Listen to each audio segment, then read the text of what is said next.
Hi everyone, I'm Lay, and once upon a time I created a tutorial for how to make a watercolor glazing chart. That video didn't age well, so today I'm updating my tutorial using the QoR High Chroma watercolor set. I swatched these paints in my last video, so if you missed that, I'll try to link it in the top right info card thingamabob. It'll be in the description box too.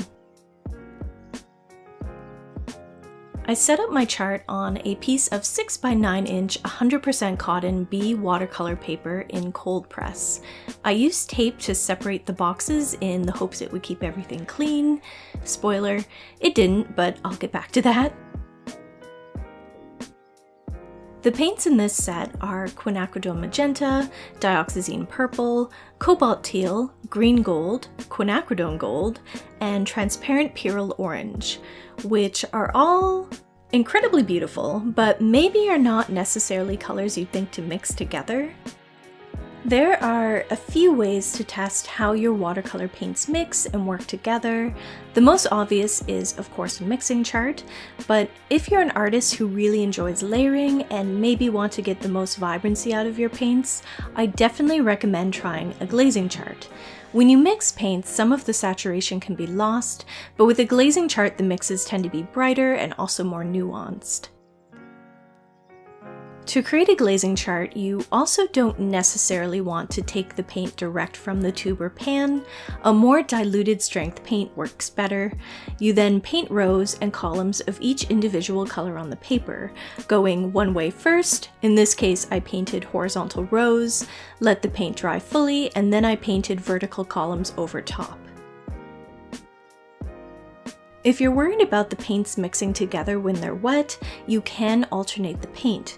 For example, you would paint every other row, let those dry, and then do the rows you didn't do with the first pass. I hope that makes sense.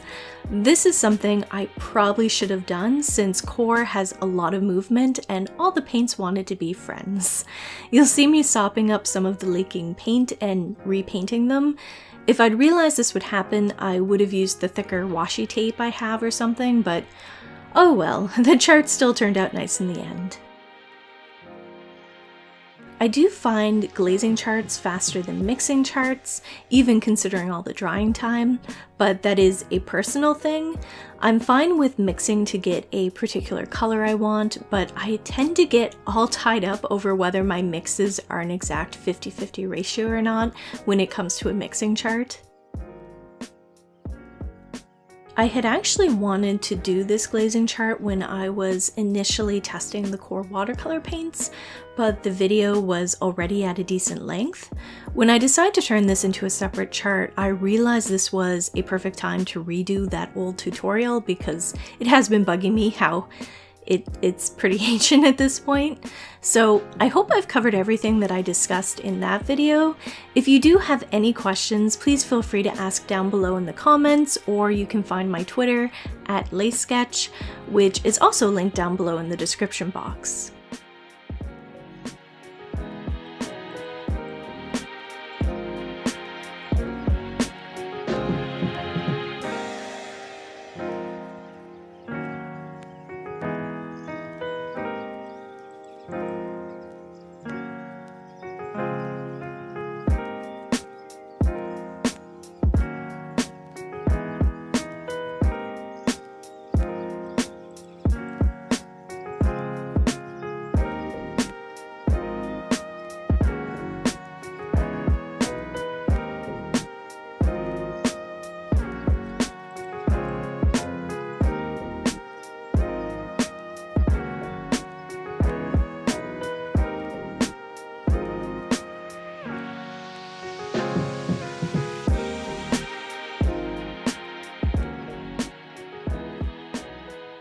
Here is my final glazing chart, or a scan of it anyway.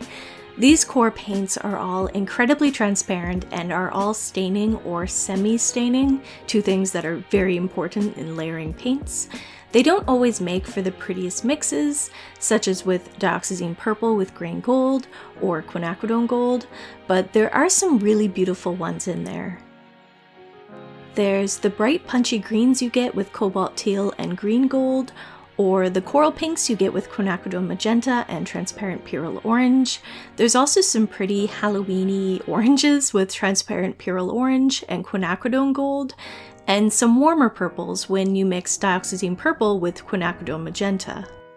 I had a lot of fun creating this glazing chart, and I hope you found this video helpful. If you're new, please consider subscribing, maybe even give the video a like to appease the YouTube algorithm gods. Thank you so much for watching, and I hope to see you at my next video. Bye!